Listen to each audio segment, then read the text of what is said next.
A half-full beer can bounced off an old man's boot and rolled across the gravel. Foam splashed up his jeans. He didn't flinch. Behind him, a dog growled low from inside a rusted sidecar. 3 young riders laughed and pushed in closer, boxing the old bike against the fence. One of them flicked the faded patch on the old man's vest and told him real bikers didn't want a broke-down grandpa slowing the run. The old man said nothing. He reached back and scratched the dog's ears with one big, scarred, grease-stained hand. His name was Rooster Calloway, and 30 years ago he had buried more brothers than any of these kids had ever ridden with. None of them knew that. Not yet. In about 60 seconds, over 200 bikes would roll through that gate, and every single laughing face would go white. Stay with me on this one. Now let me back up and tell you how the old man ended up parked at the far edge of that lot in the first place, because he almost didn't come at all. Rooster Calloway ran a 1-bay garage off a 2-lane road outside Flagstaff, Arizona, fixed engines, fixed transmissions, fixed whatever people dragged through his door, and he did it cheap, and he did it right. He was 68 years old that summer, gray beard down to the second button of his shirt. Big hands, thick through the knuckles, the kind of hands that had been broken and healed a dozen times over. He walked with a hitch in his left hip that got worse in the cold. He lived alone in a trailer behind the shop with a one-eyed cattle dog named Diesel, and most days that was the whole of his world. The dog, the shop, the road. He hadn't been to a rally in 30 years, not one. He'd had his reasons, and we'll get to those. But the county fairgrounds put on a charity run every summer to raise money for the Children's Hospital down in Phoenix, and a kid named Marcus who pumped gas up the road had lost his little sister to leukemia the winter before. Marcus asked Rooster to ride. Just asked him plain, standing there in the shop with his hat in his hands. And Rooster looked at that boy for a long moment, and then he said yes, because there are some things you don't say no to.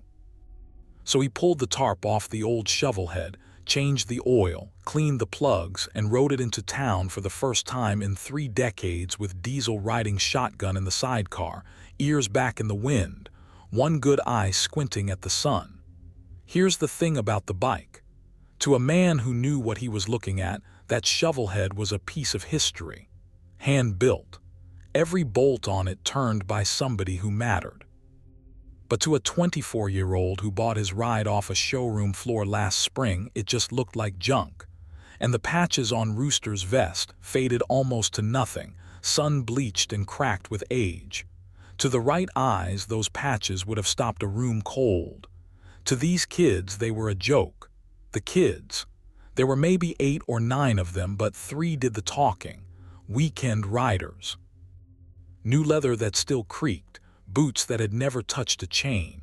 Their leader was a big, loud one named Dax, blond and gym-built, with a phone always in his hand and a smirk that never quite left his mouth. He'd appointed himself the king of that parking lot, and he'd found himself an audience, and the old man on the broke-down shovelhead looked like an easy way to make his friends laugh. It started small, a comment about the rust, a comment about the dog. Dax circled the bike slow, holding his phone up, narrating for whoever watched at home. "Check this out, boys. Somebody's grandpa took a wrong turn. Thought the swap meet was this way." His buddies howled. Rooster didn't move. He stood by his bike with one hand resting on the sidecar on the dog, and he looked out past all of them at the gate like he was waiting on something. That stillness. That's what got under Dax's skin.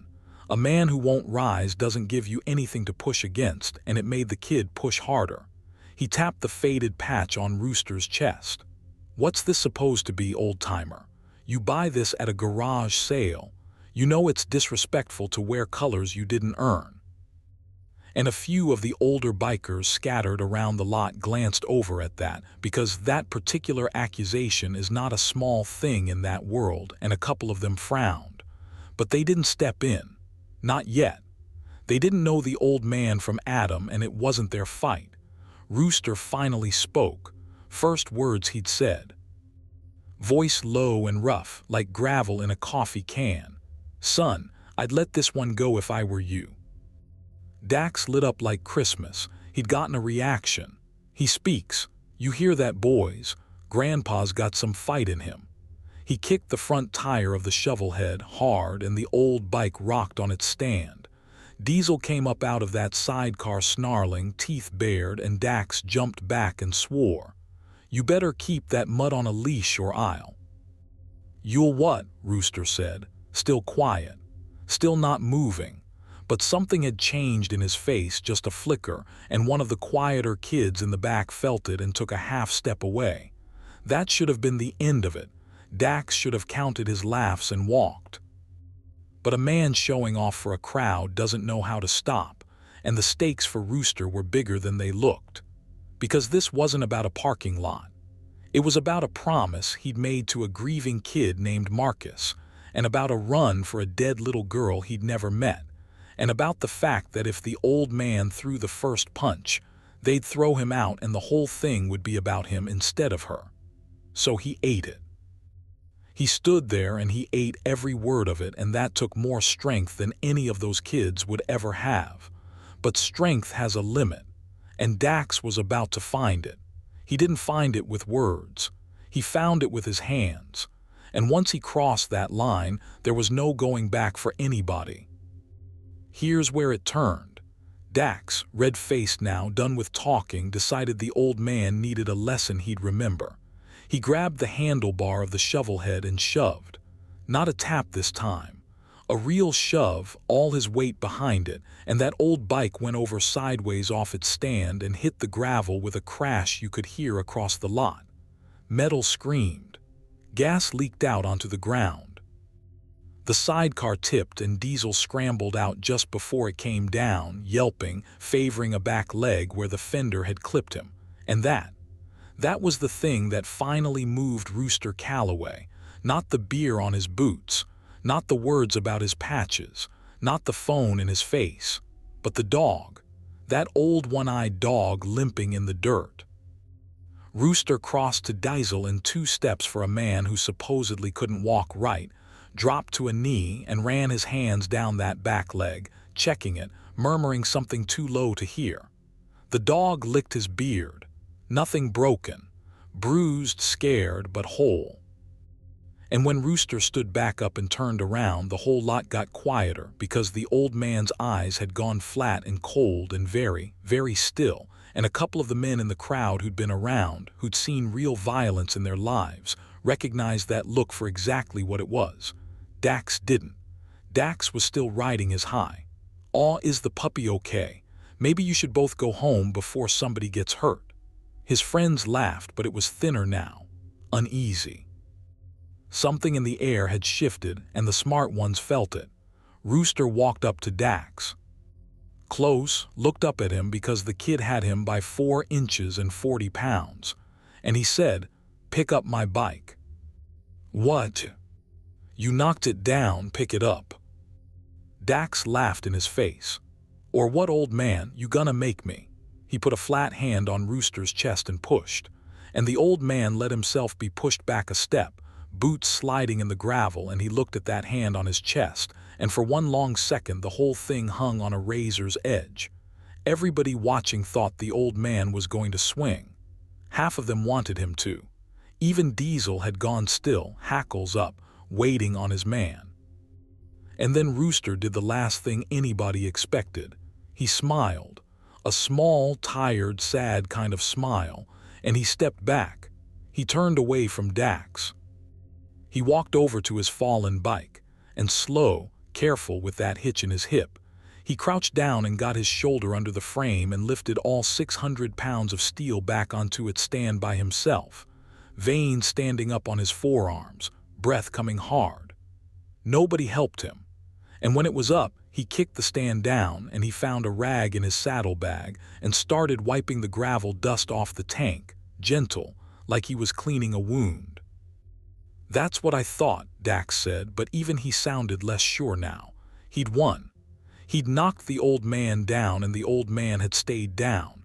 And there's no glory in it, and some part of Dax knew that, and it made him meaner and quieter all at once. He waved his boys off. "Come on. Leave Grandpa to his antique." They drifted back toward their shiny bikes across the lot, laughing again, replaying it, and Dax was already looking at the video on his phone. And Rooster Calloway sat down. He lowered himself onto an overturned crate by the fence with a groan, and he pulled a dented steel bowl out of his saddlebag, and he poured water into it from a jug and set it down for Diesel. The dog drank. Rooster took his own long pull from the jug, wiped his mouth with the back of his hand, and just sat there in the afternoon quiet, one hand on the dog's head, watching the road. Old man and his old dog, bike upright, fight over. The crowd went back to its own business. Somebody started a grill. Music came back on somewhere. It was, for all the world, done. Just a sad little story about a proud old man who took a beating and swallowed it for the sake of a charity ride, and everybody went on with their day. That's what it looked like. That's what all of them thought. They were wrong. Because underneath the music and the grill smoke, out past the gate on the county road, there was a sound starting, faint at first. Low, you felt it in your feet before you heard it in your ears, a rumble, like weather coming, like the ground itself clearing its throat. Diesel's head came up first, then Rooster's. The rumble grew. It rolled in off the highway and filled the whole valley, deeper and louder with every second, and one by one the people in that lot stopped what they were doing and turned toward the gate. The grill man set down his tongs. The music got turned off, and then they came through the gate, and everyone finally understood what they'd been hearing. Motorcycles, not 8 or 9, 200, maybe more. A river of them, headlights on in the daylight, pouring through the fairgrounds gate 2 and 3 abreast in a formation so tight and so precise it looked rehearsed, engines hammering in perfect time, and on the back of every last vest was a patch that anybody who spent 5 minutes around that world would know on sight. The Death's Head. The Wings, the Bottom Rocker, Hell's Angels, the real thing, not weekend riders. The genuine article, riding in ranks, and the sound of them shook the windows in the fairground buildings. Dax's grill smoke laughter died in his throat. The whole lot had gone dead silent except for the engines. Now here's the thing you need to understand about what happened next, because it happened fast and it happened in front of everybody. The lead bikes rolled to a stop in the center of the fairgrounds, and the riders cut their engines, and the quiet that dropped after all that thunder was almost worse than the noise. From the front rank, a handful of men swung off their bikes. Older men, most of them. Gray in their beards too, but hard, moving with the easy confidence of men who have never once in their lives had to wonder whether they'd be respected when they walked into a room. These were national officers, men whose names meant something in every chapter from coast to coast. And the oldest of them, a broad, weathered man with a white beard and a limp of his own, took off his sunglasses and looked slowly across that crowd like he was searching for something. And then he found it. He found the old man sitting on a crate by the fence with a one-eyed dog and a dented shovel head. The white-bearded officer went still. His mouth opened. And then he said one word, loud enough to carry across that whole silent lot, and his voice cracked when he said it. Rooster. Every head turned. 200 bikers and 100 onlookers all turned at once to look at the broke-down grandpa Dax had been kicking around 10 minutes earlier. The officer started walking, fast, then faster. And when he got within 10 feet of Rooster Calloway, this big hard man who ran half the West, he stopped, and his face just came apart, and he dropped down onto one knee in the gravel in front of the old man and bowed his head. "We thought you were dead," he said. "We've been looking for you for 30 years. I want you to picture that for a second, because I promise you the people in that parking lot are still telling this story. 200 of the most feared bikers in America, and their oldest officer down on one knee in the dirt, head bowed, in front of the man the college boys had just spit on. And I know you've got questions right now, because I sure did the first time I heard this. So if you're still with me, do me a favor and hit that subscribe button, because the answer to who Rooster Calloway really was is the whole reason this story gets told at all, and it's about to come out right here in front of everyone. Because this was no longer about a parking lot squabble. It had just become about something a whole lot bigger. Understand the shift, because it's the heart of the thing. 10 minutes ago, this was Dax versus a lonely old man, and Dax was winning, and the worst that could happen was an old man's pride got hurt. But now every eye in that place was locked on Rooster. 200 armed and loyal men were waiting on his word, and the question hanging in the air wasn't whether the old man could take a beating. It was what he was going to do to the boys who'd given him one. The nature of the danger had flipped completely, and it wasn't Rooster who was in trouble anymore. The white-bearded man's name was Sonny, and 30 years back, Sonny had been a 19-year-old prospect. And the man on one knee in front of you didn't just know Rooster Calloway. He'd been made a man by him. Rooster reached down and put a hand on Sonny's shoulder.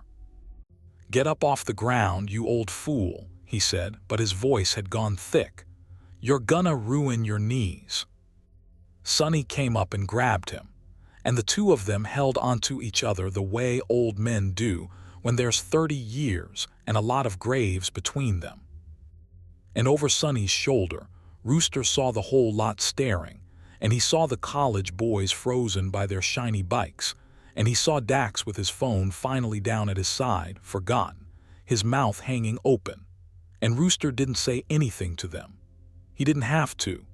Sonny stepped back and wiped his eyes, and then he turned around to face the crowd, and he raised his voice so it carried to every corner of that fairground. And what he said next is the part the boys will never forget as long as they live. "For those of you who don't know who you're standing next to," Sonny said, "let me educate you. This man is Rooster Calloway. 31 years ago, he was the national president of this club. He let that sit. Let it land. Not a chapter president, not a road captain, the national president. Every patch you see on this field today, every man standing behind me, we ride under rules this man wrote. We ride roads this man opened. There are brothers alive right now, with kids and grandkids of their own, because Rooster Calloway went into places no sane man would go and carried them out on his back." The silence was total. You could have heard a bolt drop. "And 30 years ago," Sonny went on, quieter now, but every word carried, "we buried 9 brothers in 18 months. 9. And this man dug every grave with his own 2 hands, and he stood up at every funeral. And then one gray morning he took off his top rocker, and he set it on the bar, and he told us the club would go on better without him carrying that much death around. And he got on that bike right there." Sonny pointed at the dented shovel head. "And he rode off, and no man here has laid eyes on him since. We put the word out to every chapter in the country. Find Rooster. Bring him home. 30 years. And here he is, sitting on a crate at a charity run, and I hear from little Pete over there that some of you boys have been giving him a hard time about his patches." Nobody moved. Nobody breathed. Dax looked like a man watching his own future collapse in real time. Rooster stood up then, slow, with his hand on Diesel's head. And he looked at Sonny and he shook his gray head and he said, "Let it go, Sonny. They're just kids. They didn't know." But Sonny wasn't quite ready to let it go, and neither, if I'm honest, was anybody else in that lot. There's a code in that world, older than any of these boys, and the code says you don't put your hands on a man for being old. You don't lay a bike down, and you sure as hell don't do it to the man who built the house you're standing in. Sonny walked over toward the college kids. Slow. 200 men watched him do it. And he stopped in front of Dax, who was a big kid, Jim Strong, but who looked right then like a boy about half his size. "You," Sonny said. "You're the one with the phone, you're the one been filming. Let's see it. Play it back. Right here. Let's all watch." Dax's hands were shaking so bad he could barely hold the phone. I didn't know who he was." "That's the whole point, son," Sonny said, and his voice wasn't loud anymore, but it had an edge on it that was worse than loud. "You didn't know who he was, so you figured he was nobody. And you figured a nobody old man was safe to kick around for laughs in front of your friends for a video. That's the part you need to sit with. Not that you did it to Rooster Calloway. That you'd do it to anybody you thought was small enough to get away with. And that right there was the whole thing, wasn't it? That was the arrow that went all the way through. Dax's eyes were wet. He wasn't the king of the parking lot anymore. He was a scared young man who just learned exactly what kind of person he'd been that afternoon in public with no place to hide from it. He turned to Rooster and his voice broke. "Mister, I'm sorry, I'm so sorry, I've never." He couldn't finish. He couldn't get a whole sentence out. Rooster looked at him for a long time. The whole crowd waited. And what Rooster did next is the reason I wanted to tell you this story in the first place, because anybody can win a fight with 200 men at his back. That's easy. That's nothing.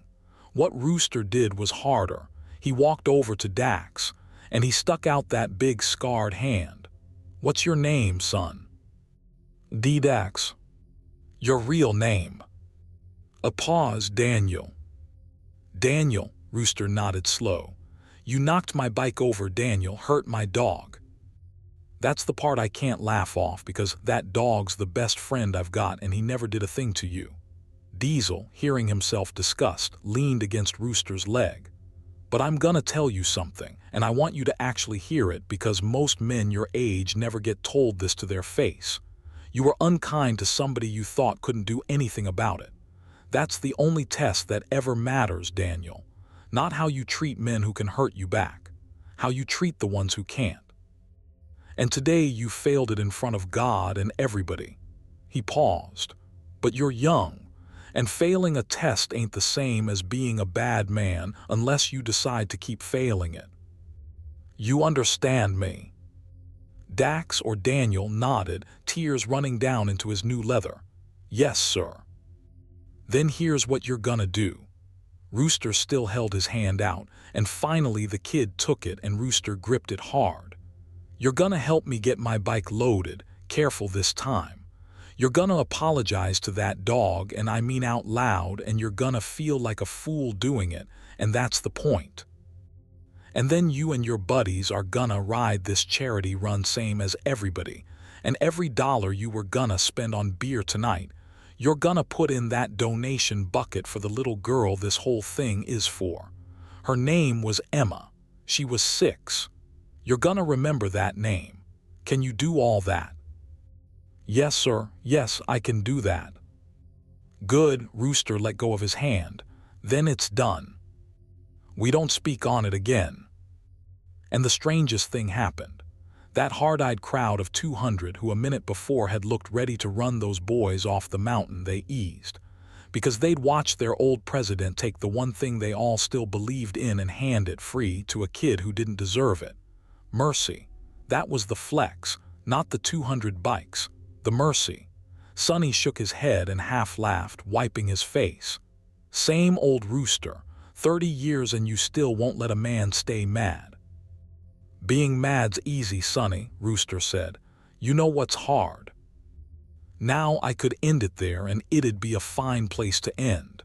But the best part came after, and I don't want you to miss it. They rode the charity run that afternoon, all of them together. 200 Hell's Angels and a pack of humbled weekend riders, and one gray-bearded old man on a dented shovelhead with a one-eyed dog in the sidecar. And they didn't put Rooster in the back. They put him up front. Sonny rode on his right hand and the national officers filled in behind, and they made that old man lead the pack down the mountain, and through town the way he'd led it 30 years before, and people came out of the shops and stood on the sidewalks to watch that river of steel roll by.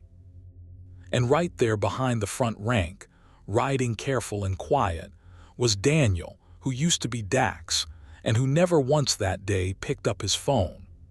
They raised more money for the children's hospital that afternoon than the run had raised in the previous 5 years combined.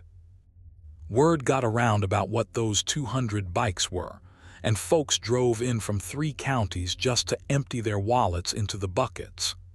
Daniel put in every cent he had on him, and then he went to an ATM and put in more, and nobody made him do it, and Rooster saw it and didn't say a word, which was its own kind of saying something. At the end of the day, when the lot was emptying out and the sun was going down orange behind the peaks, Sonny came and sat on the crate next to Rooster. The 2 old men watched the young ones load their bikes. "Come home, Rooster," Sonny said quietly. "It's been 30 years. Nobody blames you for leaving, but the seat's still yours if you want it." "You know it is." Rooster was quiet a long time, scratching Diesel's ears. "I buried 9 brothers, Sonny," he finally said. "I couldn't carry the 10th, that's the truth of why I left. Not because I stopped loving it, because I loved it too much and it was killing me by inches." He looked out at the mountains. "I found something quieter, a shop, a dog, fixing things instead of burying them. I'm not the man for that chair anymore, but I'll tell you what." He put his hand on Sonny's shoulder. "I'll ride your runs. When you need an old man who remembers how it's supposed to be done, you call me and I'll be there. That I can do." Sonny nodded, and that was enough, and the 2 old men sat there in the last of the light, not needing to say anything else. And here's the last piece, the part that ties the whole thing off. Before he left, Daniel came back across the lot one more time, nervous, twisting his hands, and he crouched down in front of the sidecar and he looked that one-eyed cattle dog right in the face, and out loud in front of what was left of the crowd he said, "I'm sorry, Diesel, you didn't do anything wrong. I did." And the dog, who forgives faster than any of us ever will, leaned out of that sidecar and licked the boy right across the face, and Daniel laughed, and it was a real laugh, the first honest sound he'd made all day. Rooster watched it, and something in his old face softened all the way. He fired up the shovel head. It caught on the first kick, that deep old heartbeat rattle, and Diesel settled down into the sidecar with his ears up and his one eye squinting, happy at the wind to come. Remember how this started. A beer can bouncing off an old man's boot. A crowd of kids laughing at a broke-down grandpa they decided was nobody. Well, that's the thing about deciding who's nobody. You almost never know who you're really looking at. The quietest man in the lot, the one eating your insults without a word, might be the one man there who's earned the right to break you in half and is choosing every single second not to. That's not weakness. That's the strongest thing there is. And it doesn't come from the 200 bikes at your back. It comes from what you decide to do when nobody's coming to save you and you could get away with anything. Rooster Calloway rode off into that orange evening the same way he rode in. Old bike, old dog, nothing to prove to anybody. Only now the whole valley knew his name, and a young man named Daniel would carry the lesson of that afternoon for the rest of his life, and pass it to his own kids someday, and never once forget the name of a 6-year-old girl named Emma, or the old man who taught him what a man is actually worth. And somewhere down that 2-lane road, the rumble of that one old shovelhead faded off into the dark, steady and sure, heading home.